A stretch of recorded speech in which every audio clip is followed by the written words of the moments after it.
Sean bienvenidos al Abierto por Vacaciones, la nueva normalidad, el programa veraniego de Televisión Ellín.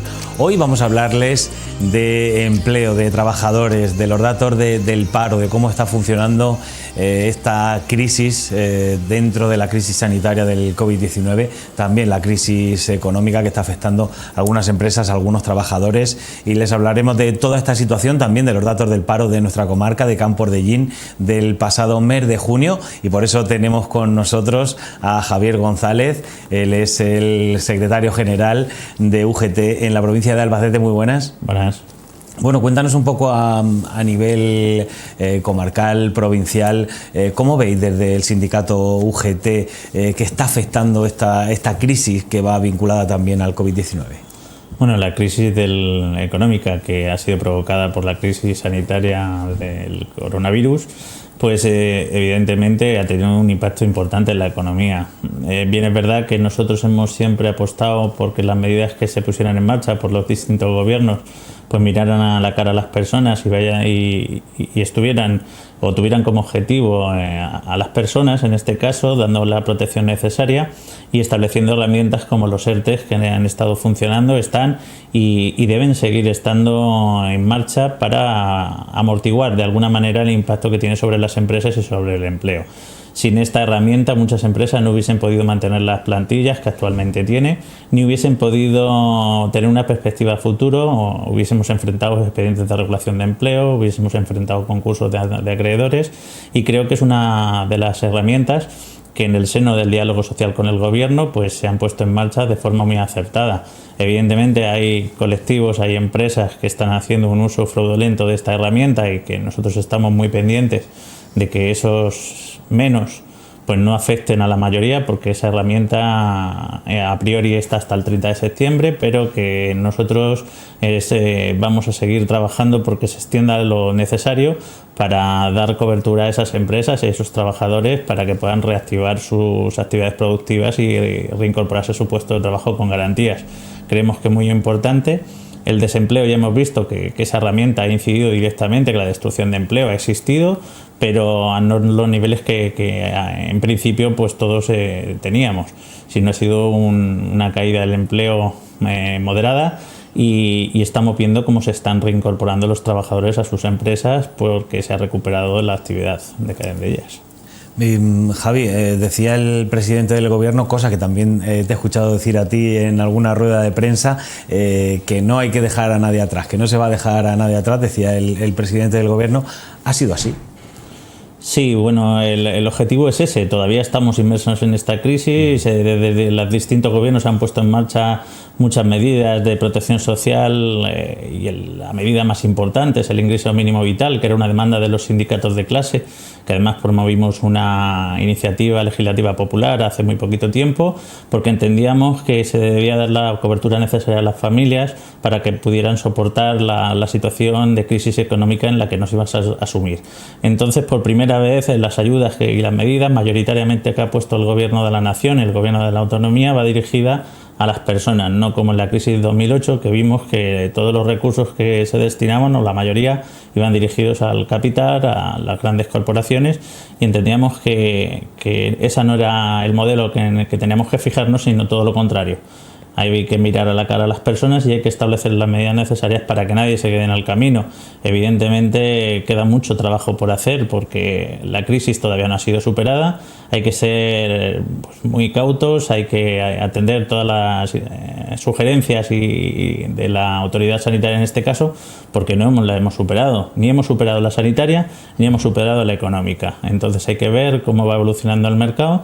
El desempleo no se está comportando mal, pero evidentemente hace falta apoyar también a las empresas con medidas económicas que fortalezcan el tejido industrial y apostar por esas industrias de valor añadido que son muy importantes para nuestro país y para nuestra comarca, evidentemente.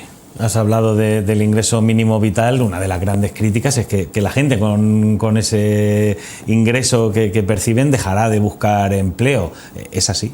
Pues hombre, no comparto esa postura, porque el ingreso mínimo vital, como saben, va de unos 400 euros hasta los 1.015, dependiendo de las cargas familiares que se tenga, y evidentemente esas cantidades de dinero no sustentan a una familia hasta a esos niveles, ¿no?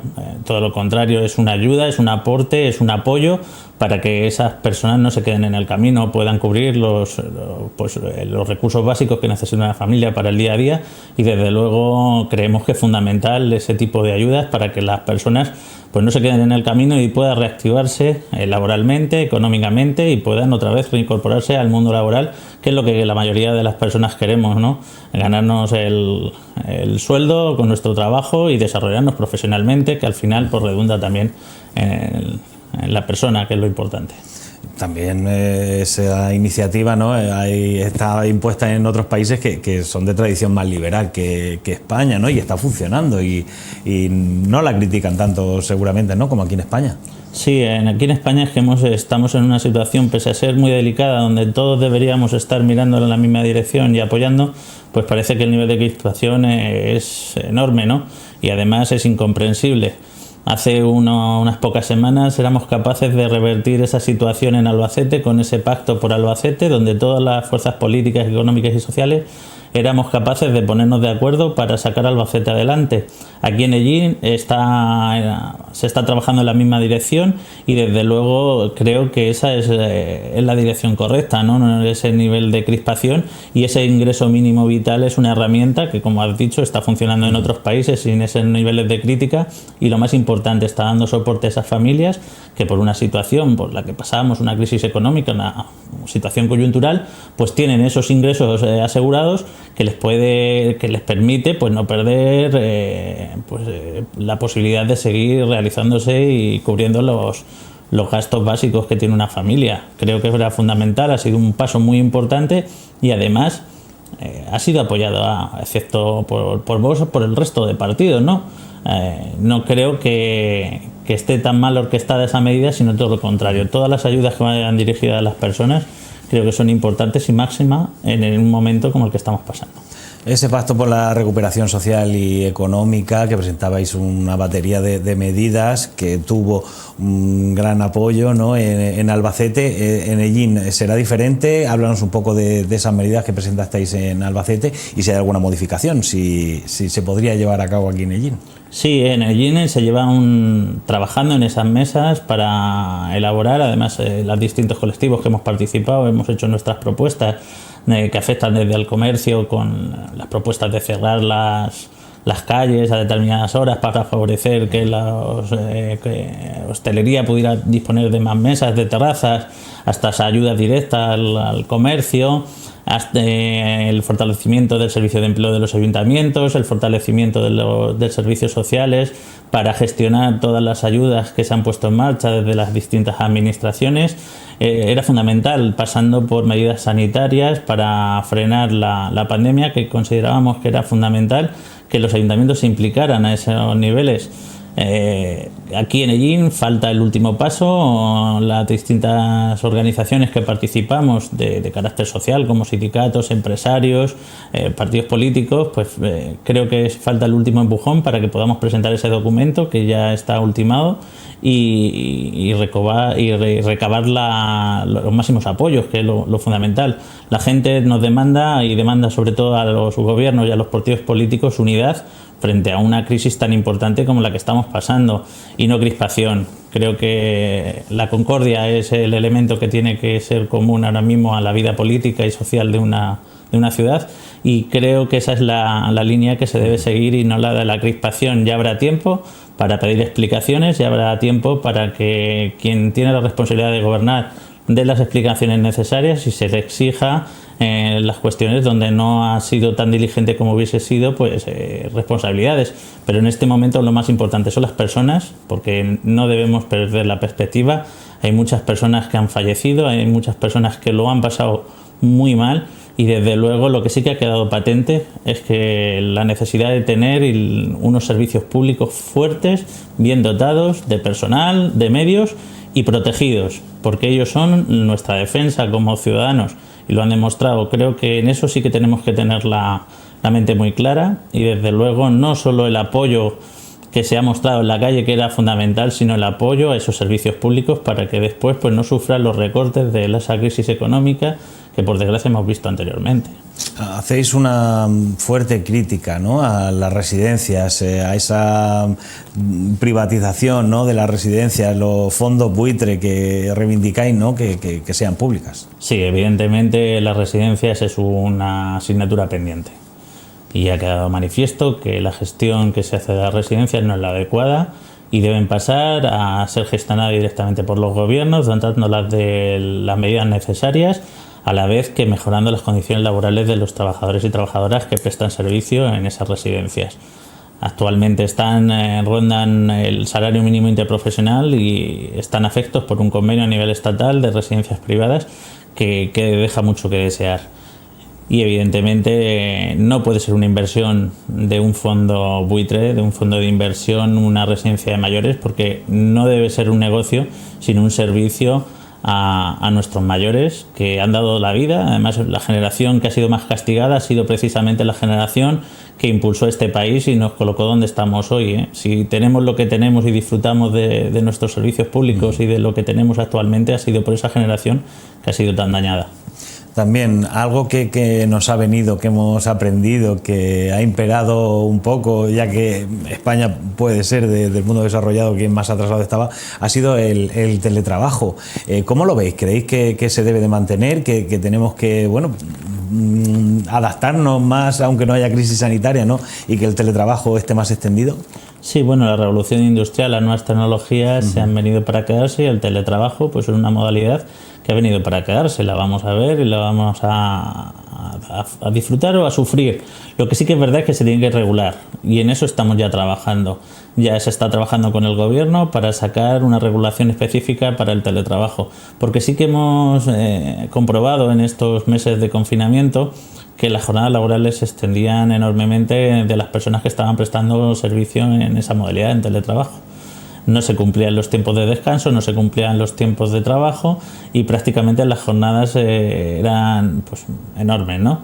Entonces es necesario regular esa modalidad de trabajo, que las empresas asuman los gastos que esos trabajadores pues tienen que acometer, puesto que están en casas, de energía, equipos informáticos, etcétera, telefonía, comunicaciones, y evidentemente regular los tiempos de trabajo para que no se excedan las jornadas y no sirva para destruir más empleo, ¿no? La revolución industrial 3.0, sí, que ya nos empiezan a decir, lo que implica va a ser la destrucción de muchísimo empleo y la creación de otros puestos de trabajo nuevos.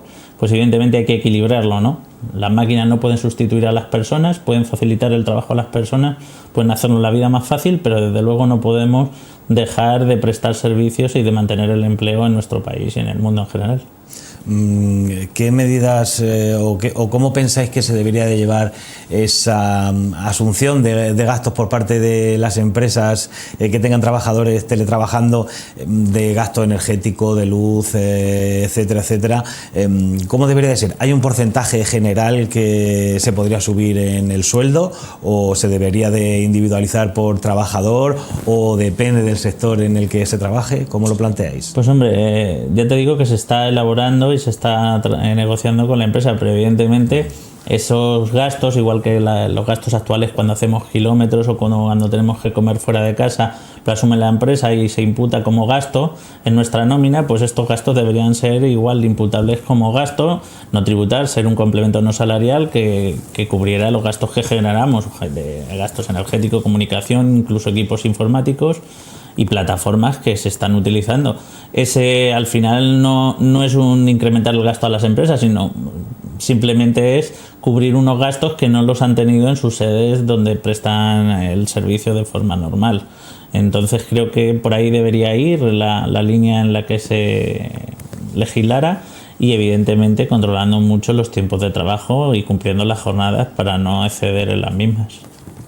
Estamos viendo y siempre hemos visto cómo se deslocalizan empresas, pero ahora nos planteaba la concejal de Comercio, Industria y Turismo de Ellín deslocalizar trabajadores, quiero decir, traer trabajadores para que se asienten en la España vaciada, ¿no? Como es más o menos nuestra zona, y por ejemplo traer a las pedanías de Ellín a teletrabajadores de empresas incluso de Alemania.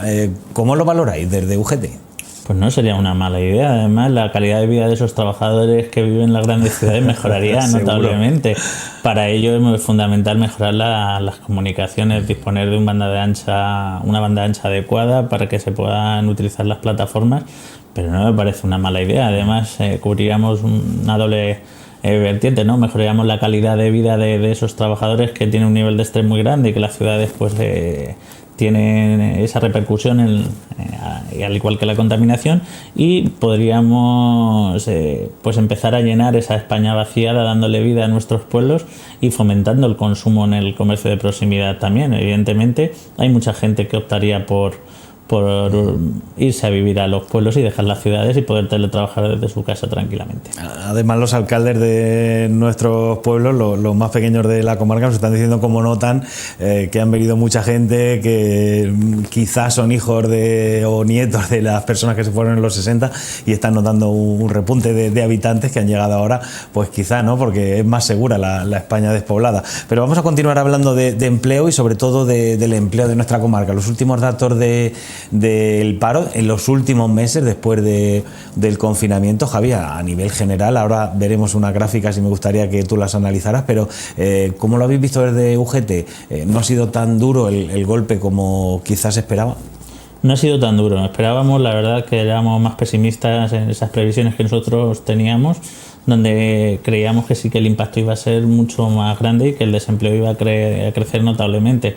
Somos una comarca donde el nivel de desempleo es muy alto, está por encima de la media de la provincia, pero desde luego, viendo las gráficas, vemos que ha tenido un comportamiento bastante bueno con respecto al mantenimiento de los puestos de trabajo. Hemos visto que en el mes de mayo se creó bastante empleo en la comarca de Ellín, en junio hemos tenido un ligero incremento, quizá por el cambio de las campañas agrícolas, donde ha crecido ahí un poquito, en torno a 30 personas han incrementado en el sector agricultura, pero vemos que además este comportamiento, esta tendencia tiene mucho que ver con los ERTEs. Por desgracia, los ERTEs están manteniendo la destrucción de empleo, y no por desgracia, sino por fortuna, porque esa herramienta está dando buen resultado. Las empresas se están acogiendo y no se está destruyendo empleo. Y conforme van recuperando la actividad preventiva, los pedidos, pues van reincorporando a esas plantillas sin destruir empleo y sin que vayan a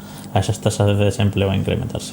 Estamos viendo en nuestras pantallas, ¿no? Estamos viendo esa gráfica que refleja el total de demandantes de empleo, que es la gráfica azul, que si no me equivoco, Javi, corrígeme por favor, es donde se ve y donde se incorporan los ERTE, ¿no? Por eso vemos ese pico grande, ¿no? En los meses de marzo y abril, y esa bajada, ¿no? que se ve en ese pico, que coincide, ¿no? con pues ya la apertura de los comercios, muchos de ellos ya están levantando los ERTEs, y en la de abajo vemos el paro registrado, que sí que es verdad que se ve que estamos a niveles de 2019 prácticamente, desde 2018, ¿no? Casi la situación más ventajosa. ¿Cómo lo valoras tú esta gráfica? Sí, pues evidentemente los ERTEs están incorporando paulatinamente, por eso vemos que el pico, la V, empieza a descender, y las tasas de desempleo pues se están manteniendo, es lo que hablábamos hace unos minutos, que el empleo no tiene un mal comportamiento, la destrucción de empleo todavía no ha sido tan grave como la que esperábamos. Por eso, como al inicio hablábamos, es necesario el mantenimiento de estas medidas. Los ERTEs tienen que mantenerse el tiempo suficiente para garantizar que las plantillas vuelvan a sus puestos de trabajo. Es una buena medida, está apoyada por todos, y en sectores donde han sido especialmente castigados, como sector hostelería, comercio, deberían extenderse mucho más allá del final del año, que es lo que nosotros nos ponemos como referencia, ¿no? Al fin y al cabo, hasta que no salgamos de esta situación excepcional, pues el sector servicios y comercio será uno de los sectores más castigados. En el mantenimiento de los ERTE estáis de acuerdo los sindicatos, la patronal, ¿verdad? Estamos de acuerdo porque es una herramienta muy válida para las empresas y para los trabajadores.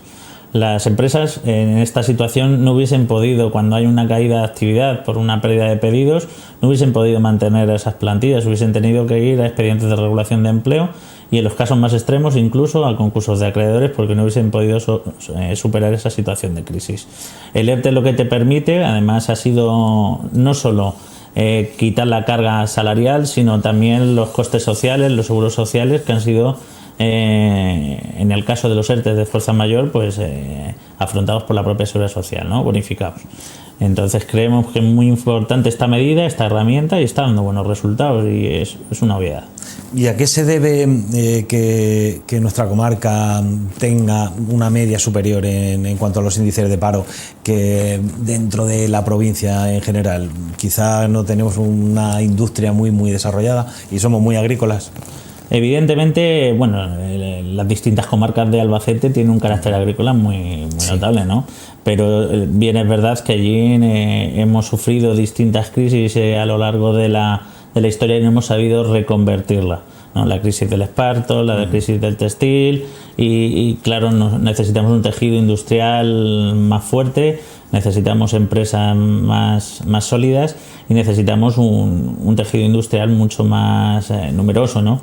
Es una asignatura pendiente que tiene este municipio, que tiene esta comarca, y hay que trabajar en esa línea, ¿no? Hay que establecer medidas que propicien el desarrollo industrial, que apoyen a las empresas que actualmente están y mejoren las condiciones para que empresas de fuera puedan instalarse y desarrollar sus proyectos en Ellín y en la comarca en general. Es fundamental y eso daría un apoyo muy importante al empleo de nuestra ciudad y de nuestra comarca, que estamos muy necesitados de ese tipo de empleo. Se está desarrollando el sector de la agricultura, vemos la modernización en los sistemas productivos de la agricultura, incluso vemos también almacenes que transforman directamente esa materia prima que estamos generando aquí en la comarca. Es importante esa línea que se ha iniciado, ese camino, pero desde luego la industria tenemos ahí todavía pues una asignatura pendiente, porque además tenemos todos los servicios, tenemos instalaciones suficientes, polígonos industriales bien dotados y necesitamos una política de promoción industrial más adecuada a la atracción de estos proyectos. Vamos a ver si te parece bien otra gráfica. Vamos a analizar el paro comarcal por sectores. La agricultura, ¿no? Sobre todo se ha notado durante el confinamiento, las empresas cerradas, etcétera, y veíamos como incluso en agricultura los niveles de paro bajaban a niveles anteriores, ¿no? Incluso mejores que los del año anterior. Sí, la agricultura es un sector que en la comarca pues está en expansión. Es verdad, está viniendo muchísimas empresas, sobre todo del campo de Cartagena, sí. Grandes empresas de agricultura intensiva que están generando muchos jornales y eso va a redundar en la necesidad de personal. Muchos de estos jornaleros son mano de obra extranjera y precisamente que en el contexto de la crisis y con la imposibilidad del movimiento incluso entre provincias, pues vimos la posibilidad de que los centros de empleo, reforzar los centros de empleo de los ayuntamientos para que gestionaran las ofertas que salían del sector agrícola hacia los desempleados, aunque fuesen de otros sectores, porque entendíamos que se le debía dar soporte a esos agricultores para que ninguna cosecha se quedara en el campo y pudiéramos recolectar. Eso ha tenido un impacto también positivo en el empleo. Hay mucha gente que se ha incorporado a esas campañas agrícolas. Además, tenía el aliciente de que eran compatibles con prestaciones y subsidios, y eso ha servido también para que muchas personas pues acudieran al campo como incorporación, digamos, temporal al mundo laboral. En la gráfica vemos el sector, por así decirlo, que más parados tiene, que es el sector servicios, prácticamente 2.000 más que cualquier otro sector. ¿A qué se corresponde esto? históricamente, ya no hablando de la crisis ni nada. El sector servicios engloba pues hostelería, comercio, todo lo que tenga que ver con planes de empleo, y evidentemente es el más numeroso, no solo en Ellín, sino en el resto del país. Es el que engloba pues todos esos sectores que no están encasillados en el sector agrícola o construcción o industria o sin empleo anterior, y evidentemente siempre son los que sufren más vaivenes a la hora, y además tienen un carácter más estacional, ¿no? Cuando llegan los periodos estivales de vacaciones vemos como el sector servicios pues baja el desempleo, cuando terminan sube notablemente, y ese es el sector donde pues vemos también un nivel de precariedad mayor. La temporalidad, la parcialidad, estos contratos pequeñitos que por horas que se ponen en marcha, pues vemos que en este sector servicio tiene una incidencia mucho mayor que en otros. Viendo esta gráfica vemos que la estacionalidad prácticamente coincide también con la de las campañas agrícolas, ¿no? También puede ser que esa riqueza, ¿no?, se redunde también en el sector servicios o no, y vemos unos sectores más estables, ¿no? Industria y construcción, sí que es verdad que la curva, bueno, pues se nota un poquito menos, no tiene esos picos, y además que coinciden año tras año. Sí, bueno, evidentemente el consumo de una ciudad pues va directamente proporcional al nivel de ingresos de las familias, que cuando estamos en campaña pues el consumo aumentará, es lógico, y evidentemente la incorporación de esa mano de obra pues también reactiva un poco el sector, esas partes o esos sectores o subsectores del sector servicios. Comercio y hostelería pues ven incrementada su demanda, puesto que hay más movimiento de dinero, y evidentemente ese es el objetivo, ¿no? Que la demanda interna crezca porque se puedan pues soportar las familias ese tipo de gastos por nuevos ingresos. Y reducir esa estacionalidad, ¿cómo podríamos hacerlo en nuestra comarca? Sí, no solo en nuestra comarca, hay que en general, ¿no?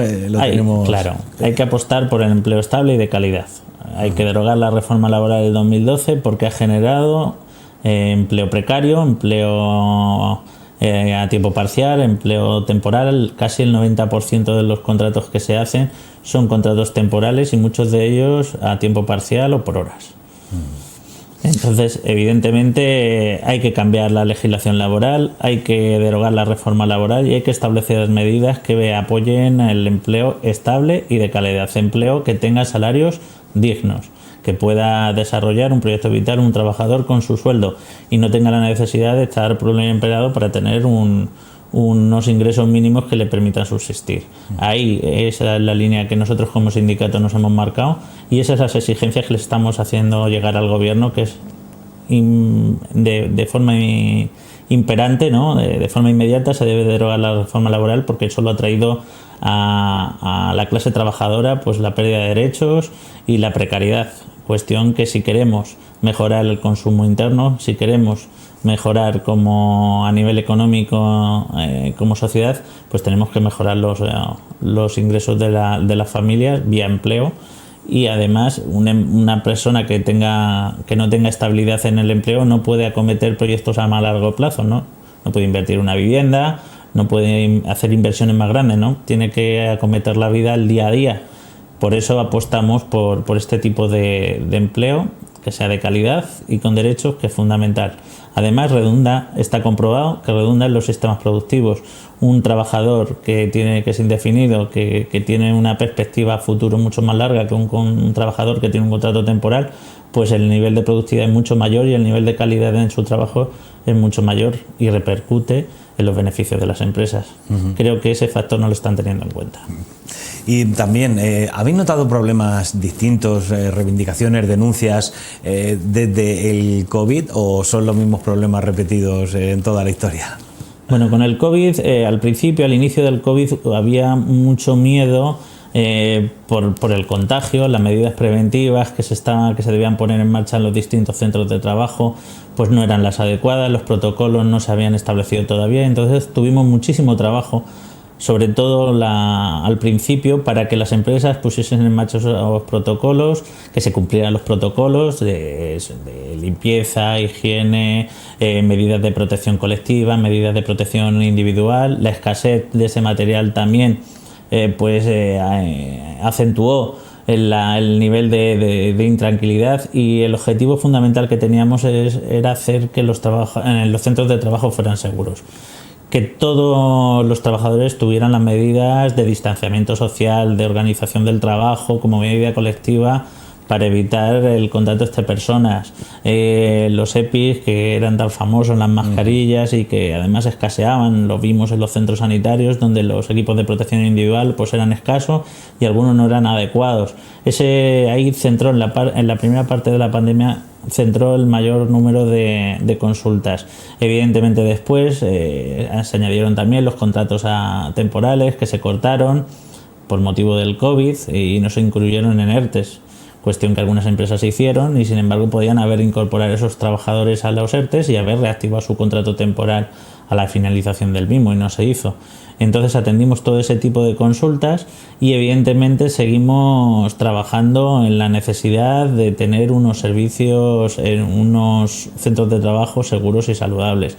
Estamos muy pendientes de que se cumplan los protocolos, de que la empresa disponga de las medidas necesarias para que los trabajadores no sufran ningún tipo de contagio en las empresas, ni ningún tipo de accidente. La siniestralidad laboral en nuestra provincia y en nuestras regiones es de las más altas de España, y no podemos relajarnos ni un segundo.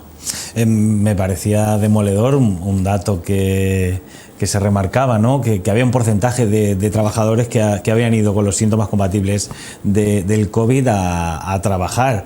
También una denuncia, y que puede ser un problema sanitario para todos. Claro, evidentemente nosotros teníamos una intranquilidad, que era que los centros de trabajo pudieran ser centros de contagio, ¿no?